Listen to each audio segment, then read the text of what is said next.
बिहार के प्रसिद्ध शक्ति स्थलों में सहरसा जिले के महिषी में स्थित उग्रतारा स्थान प्रमुख है।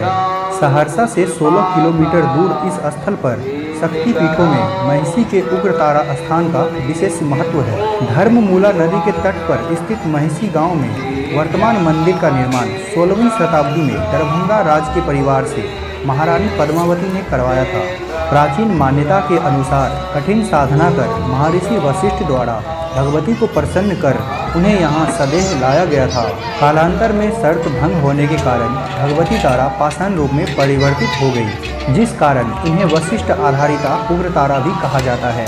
शक्ति पुराण के अनुसार महामाया सती के मृत शरीर को लेकर शिव तांडव करते हुए ब्रह्मांड में घूम रहे थे। इसमें होने वाले प्रलय की आशंका को देखते हुए विष्णु द्वारा महामाया के मृत शरीर को अपने सुदर्शन से 51 भागों में कर दिया गया था। सती के शरीर का जो हिस्सा धरती पर जहां गिरा उसे सिद्ध पीठ के रूप में प्रसिद्धि मिली।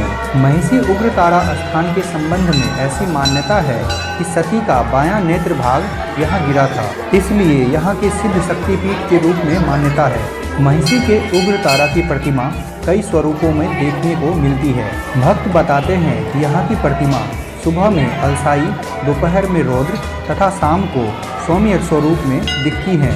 माता का इस तीनों रूप का दर्शन भक्तों के लिए सुखद और फलदायी होता है। माँ उग्रतारा का स्थान की ख्याति देश ही नहीं बल्कि विदेशों में भी फैली है। यहाँ आसपास के इलाके व देश के अन्य राज्यों सहित नेपाल के भी श्रद्धालु पूजा करने आते हैं। यूँ तो यहाँ प्रतिदिन श्रद्धालुओं का आवाजाही रहती है। उग्रतारा मंदिर में नवरात्र के मौके पर श्रद्धालुओं की अपार भीड़ जुटती है। नवरात्रा में देश के अन्य हिस्सों से आकर तांत्रिक यहाँ तंत्र साधना करते हैं। नवरात्रा की 9वीं तिथि को यहाँ दर्जनों भैंसों सहित सैकड़ों बकरे की बलि दी जाती है। शारदीय नवरात्रा में बिहार सरकार पर्यटन द्वारा यहाँ भव्य उग्रतारा समारोह का प्रत्येक वर्ष आयोजन किया जाता है। महोत्सव में देश के ख्याति प्राप्त कलाकार यहाँ आकर श्रोताओं का मनोरंजन करते हैं। इस स्थान पर माता उग्रतारा का दर्शन का सौभाग्य कई बार मुझे भी प्राप्त हुआ है। दोस्तों, अगर आप माँ उग्रतारा के दर्शन के लिए जा रहे हैं तो वहाँ दर्शन करने के उपरांत जो वहाँ पे दही और पेड़ा मिलता है वो ज़रूर प्रसाद के रूप में ग्रहण करें। बहुत ही स्वादिष्ट मिलता है वहाँ पे।